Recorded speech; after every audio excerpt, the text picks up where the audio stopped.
Le Comte de Monte Cristo est un des films français de l'année. Nommé 14 fois au César, l'adaptation du roman d'Alexandre Dumas a remporté 2 récompenses et a dépassé les 9 millions d'entrées au cinéma en 2024.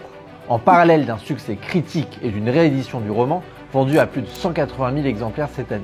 Et pour retrouver la trace d'un succès de ce type pour l'adaptation d'un roman du 19e siècle au cinéma, il faut retourner en 2024. Et c'était déjà l'adaptation d'un roman d'Alexandre Dumas, Les Trois Mousquetaires. Plus de 120 ans après sa mort, les œuvres d'Alexandre Dumas et leurs adaptations n'ont jamais cessé de susciter l'intérêt d'un public qui semble en redemander. Alors comment un auteur né il y a plus de 200 ans peut-il encore rencontrer un tel succès au cinéma comme en librairie? Qui était cet écrivain qui traverse les époques? Retour sur le destin hors du commun d'Alexandre Dumas. Alexandre Dumas naît le 24 juillet 1802 à Villers-Cotterêts dans l'Aisne. Il est le fils de Marie-Louise Labouret et de Thomas-Alexandre Davy de la Pailleterie, qui est général de la Révolution française et surtout le premier général de l'armée française d'origine afro-caribéenne et donc noir de peau. Il faudrait peut-être dire quelques mots sur son père, dont le parcours est quand même exceptionnel. Tu es là pour ça, mon cher Axel. Son père s'appelle donc Thomas Alexandre. Il est né en 1762 à Saint-Domingue, colonie sucrière française dans les Caraïbes, de l'union entre un marquis normand, Alexandre-Antoine Davy de la Pailleterie, et son esclave Marie-Cécette Dumas, avec laquelle il a 4 enfants. La Pailleterie finit par les vendre tous les 5 pour financer son retour en France. Il les vend? Oui, à l'époque c'est normal à Saint-Domingue. Mais le marquis garde une véritable préférence pour Thomas Alexandre. Il le rachète, le fait venir en France et en fait un jeune noble. En effet, c'est pas commun. Et c'est pas fini. Il devient militaire, intègre un régiment. En poste à Villers-Cotterêts, il épouse Marie-Louise Labouret, fille du commandant de la garde nationale de la ville. Sous la Révolution française, il monte en grade, devient général et participe à toutes les campagnes militaires durant lesquelles il montre sa bravoure. Les Autrichiens l'appellent le Diable Noir. On lui donne notamment le commandement de l'armée de l'Ouest, dont il est écarté car il s'oppose à la violente répression contre la Vendée. Il séduit même Napoléon Bonaparte lors de la première campagne en Italie, avant de se brouiller avec lui pendant la campagne d'Égypte de 1798. Le futur empereur le déchoit de ses grades et ne paye pas sa solde, ce qui aura une influence non négligeable sur sa santé. En 1806, il meurt d'un cancer de l'estomac. Merci Axel. On peut d'ailleurs rajouter que le général Dumas va prochainement faire l'objet d'un film réalisé par Lajli. Revenons à Alexandre Dumas. Dumas est un enfant métis, à une époque où le métissage et les mariages mixtes n'existent quasiment pas en France. Il fait donc figure d'exception. Le jeune Alexandre vit tout de même une enfance heureuse, notamment grâce à l'entourage de sa mère. À 21 ans, il s'installe à Paris où il est embauché comme surnuméraire dans les bureaux du duc d'Orléans. Républicain convaincu, il s'introduit dans les salons bonapartistes et libéraux pour tisser ses réseaux. À 23 ans, il écrit une première pièce de vaudeville, La chasse et l'amour, qui en précède d'autres. Dans celle-ci, le jeune homme témoigne surtout de ses hésitations entre classicisme et romantisme, mais il commence déjà à s'intéresser à des sujets historiques. En 1828, sa pièce Christine à Fontainebleau est reçue à la Comédie Française, mais c'est surtout la pièce Henri III et sa cour, un drame romantique, qui reçoit un triomphe. Le soir de la première, le théâtre est complet. Même le duc d'Orléans est venu. Il faut dire que la pièce fait scandale, notamment la référence au mignon d'Henri III. Et une pétition est même envoyée à Charles X pour mauvais goût. Finalement, la censure du roi laisse passer. Mais tout cela aide au succès. Plusieurs de ses pièces suivantes connaissent elles aussi un fort succès, mais Henri III et sa cour est joué dans un contexte particulier. La situation économique puis politique se détériore. Charles X est de plus en plus impopulaire et cela mène à sa chute durant la Révolution des Trois Glorieuses, les 27, 28 et 29 juillet 1830, après une ordonnance qui censure la liberté de la presse. Alexandre Dumas y participe dans un Paris en état de siège. Pendant les 3 jours, il participe à la constitution de barricades, tente de sauver des pièces historiques après avoir pris part à un assaut au musée de l'artillerie. Il se rend même chez Lafayette pour l'impliquer davantage dans la Révolution. Il regrette d'ailleurs la tiédeur des libéraux face aux événements. À l'issue de cette révolution, le duc d'Orléans est proclamé roi des Français, ce qui déplaît à Alexandre Dumas. Même s'il a du respect pour Louis-Philippe, il reste un fervent républicain. Littérairement, c'est surtout dans les années 1840 que Dumas écrit les chefs-d'œuvre qu'on connaît aujourd'hui.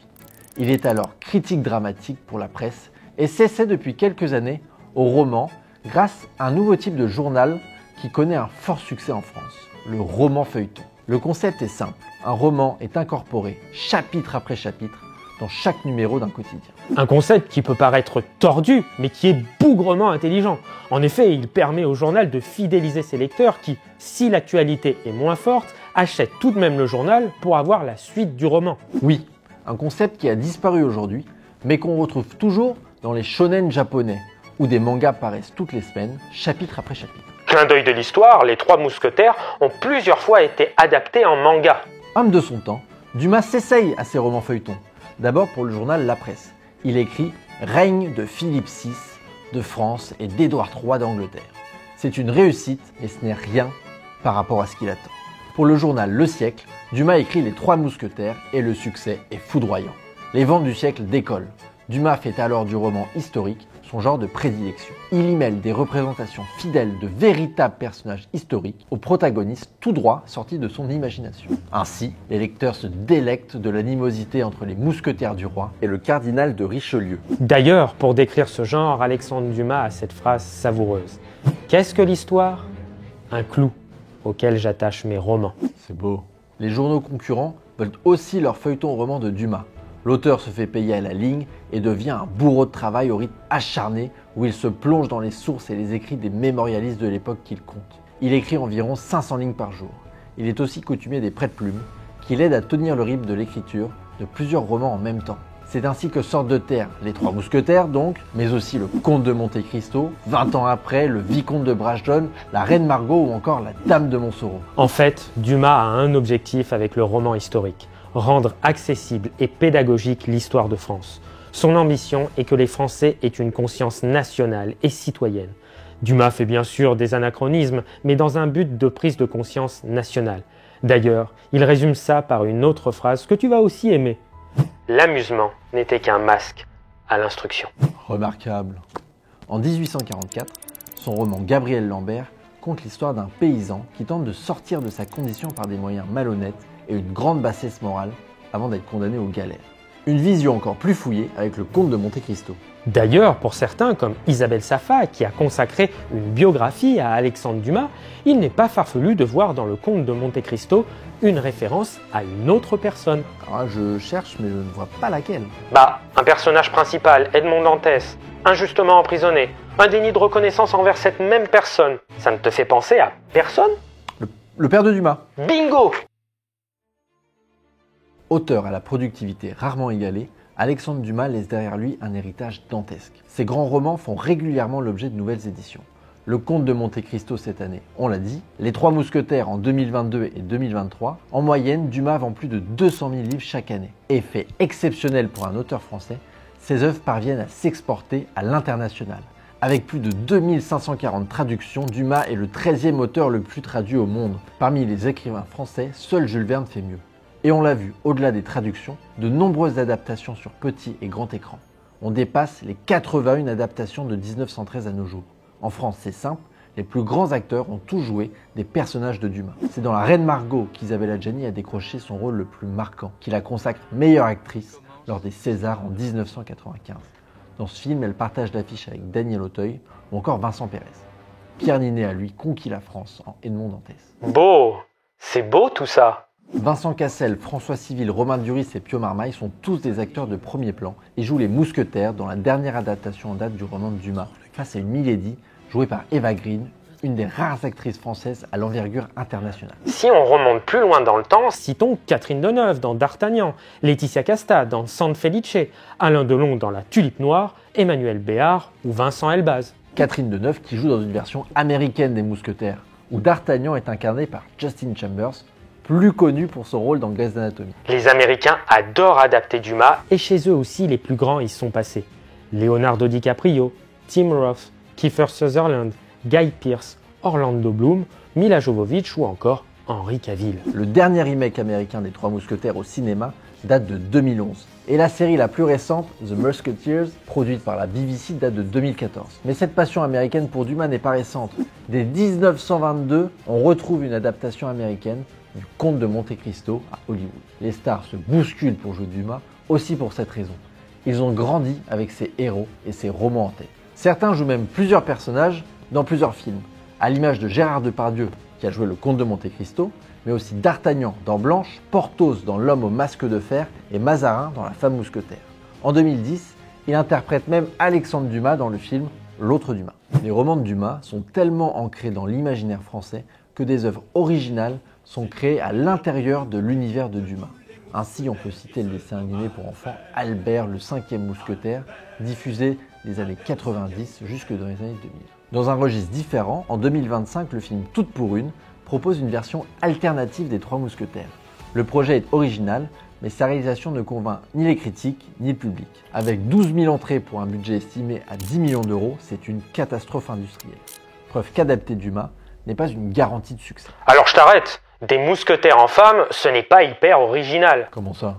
Disons que c'est du déjà vu. Alors rafraîchis-moi la mémoire. Dans La fille de D'Artagnan, sortie il y a plus de 30 ans dans les salles françaises, l'héroïne est jouée par Sophie Marceau. D'accord, mais alors je vais chipoter. Dans ton exemple, elle n'est pas vraiment mousquetaire. D'accord, il y a aussi eu La femme mousquetaire, un téléfilm américain de 2004. Oui, mais là, les Trois Mousquetaires sont des femmes. Comme dans Tri Mushketiola, une comédie musicale russe de 2005 où Athos, Porthos et Aramis sont joués par des femmes. Et là, même Richelieu est une femme. Oui, bon d'accord, les femmes mousquetaires, on peut dire que ça n'a rien de neuf. Pour finir sur ce film d'ailleurs, seul D'Artagnan est un homme. Et on le connaît bien. Un russe qu'on connaît bien? À part Vladimir Poutine, franchement, je vois pas. Mais non, c'est le film qui est russe. Remarque, tu n'es pas si loin, car c'est Volodymyr Zelensky, le président ukrainien, dont je veux parler. À l'époque, il était très loin de la politique. Pour finir sur l'influence de Dumas, elle se retrouve même en dehors du domaine culturel. Dans la grande distribution, le groupement Mousquetaires ne se serait sûrement pas appelé comme ça sans le livre de Dumas. Les fameux mousquetaires d'Intermarché jouent sur cette image. Comme les mousquetaires de Paris, qui reprennent cet imaginaire pour représenter la France. Plus confidentiel, cela.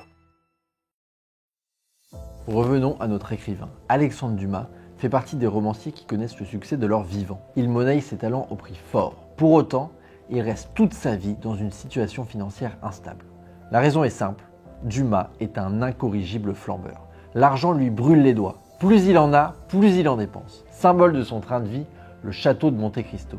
En 1846, Dumas, en pleine gloire, fait construire proche de Paris une superbe demeure dont le nom rappelle évidemment son célèbre roman dans lequel le héros trouve un énorme trésor qui lui permet d'acheter un château à la hauteur de sa nouvelle fortune. Pour l'auteur, cette demeure est un marqueur de son succès et de sa position sociale.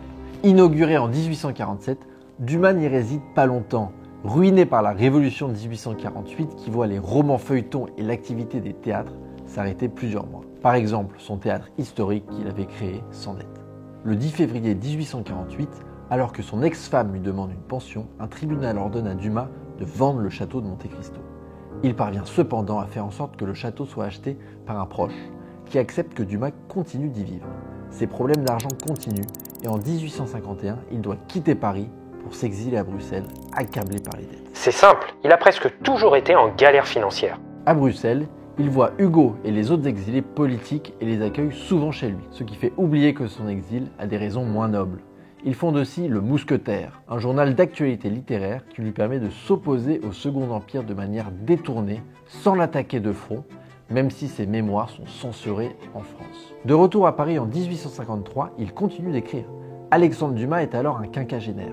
Entre-temps, La Dame aux Camélias, la pièce écrite par Alexandre Dumas fils, a reçu un véritable triomphe dont il est fier. Il faut dire que lui vit des doutes littérairement, notamment parce que la censure n'est jamais loin. En 1853, il propose La Jeunesse de Louis XIV, une pièce en 5 actes à la Comédie Française. Elle est reçue par des acclamations des sociétaires de l'institution, mais elle est censurée. Rebelote, il propose quelques jours plus tard La Jeunesse de Louis XV, de nouveau acclamée par les sociétaires, mais censure. Il est alors persuadé que cela l'empêche de renouer avec le succès. Dumas réussit tout de même à publier 2 romans historiques, Les Mohicans de Paris et La Compagnie de Jéhu.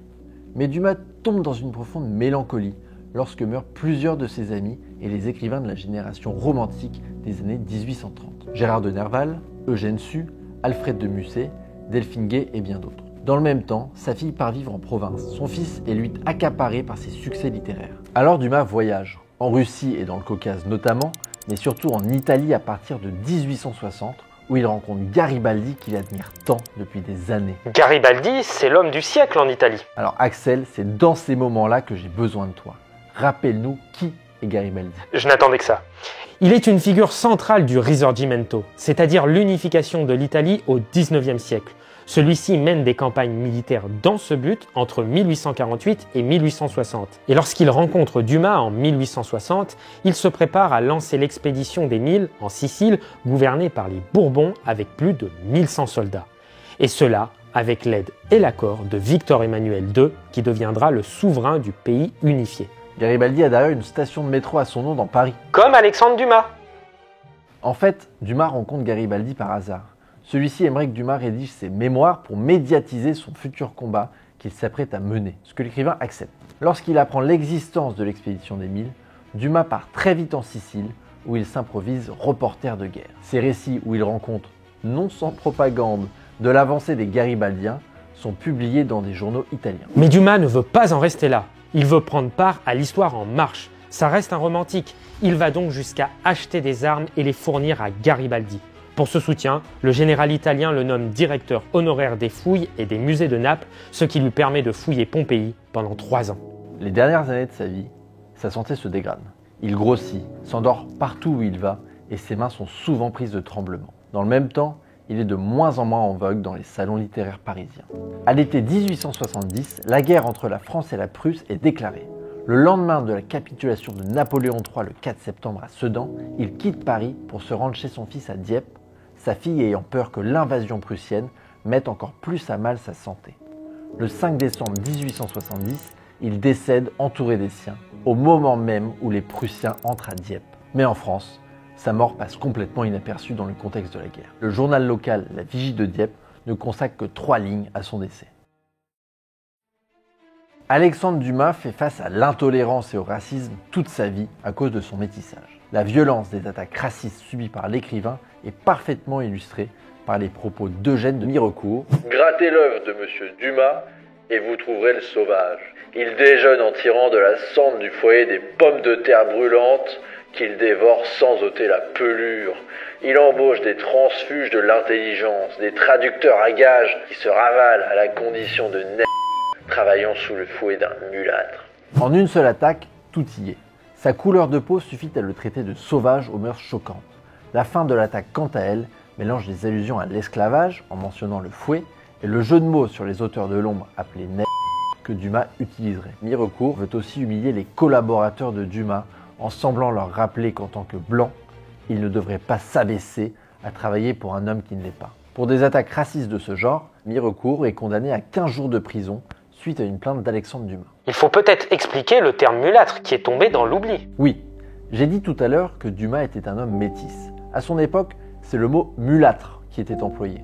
Aujourd'hui, on ne l'utilise plus en raison de sa désuétude et de sa connotation jugée péjorative par certains. En effet, à l'origine, mulâtre dérive du mot mulet, le croisement entre une jument et un âne, autrement dit de 2 espèces différentes. Précisons simplement qu'à cette époque, ce mot n'est pas en soi une insulte et est utilisé par Alexandre Dumas lui-même, qui se réfère souvent à son statut de mulâtre. Véritable exception parmi ses œuvres, son roman Georges, largement inspiré de la vie de son père, lui permet de coucher sur papier la façon dont les personnes métisses étaient rejetées par la société à cette époque. Le véritable crime d'Alexandre Dumas est son grand succès, qui crée des jalousies chez ses contemporains. Quand ces derniers l'attaquent, la couleur de peau de Dumas est souvent la première chose qu'il monte du doigt. Ainsi, on compte de nombreuses caricatures racistes. À ces attaques, Dumas oppose son esprit et son sens de la répartie, comme dans cet échange qui nous est rapporté.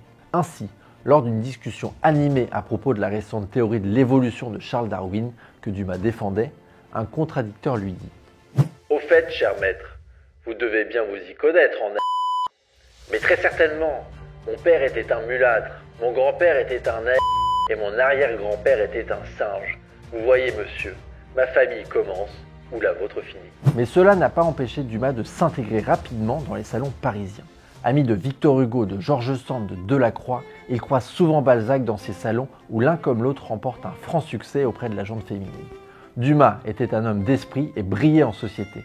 Il était aussi vanté par les femmes pour son physique. Ainsi, l'écrivain Victor Pavy le décrivait avec ces mots. « J'admirais cette souple et robuste musculature, assez rarement alliée avec les supériorités de l'intelligence et de la pensée. » De fait, Dumas était connu comme un séducteur invétéré. Pour évoquer ses aventures, il eut cette formule « Je n'ai point de vice, mais j'ai des fantaisies, ce qui coûte bien plus cher. En 2002, 200 ans après sa naissance, sa dépouille est transférée au Panthéon au cours d'une cérémonie retransmise à la télévision où le président Jacques Chirac se fend d'un discours en hommage à l'écrivain. Plus que tout autre romantique, Alexandre Dumas sait, avec Hugo et Schœlcher, que la République porte les valeurs qui émancipent, qu'elle seule peut ouvrir l'avenir à tous ceux qui, comme lui, n'ont que leur travail, leur talent, leur mérite pour obtenir leur juste place dans la société française. Enfin, si ses œuvres les plus fameuses n'en finissent pas d'être adaptées, d'autres semblent quant à elles apparaître au fil du temps. Conséquence de sa productivité gigantesque et de ses aventures à l'étranger, certains écrits sont découverts des années après sa mort.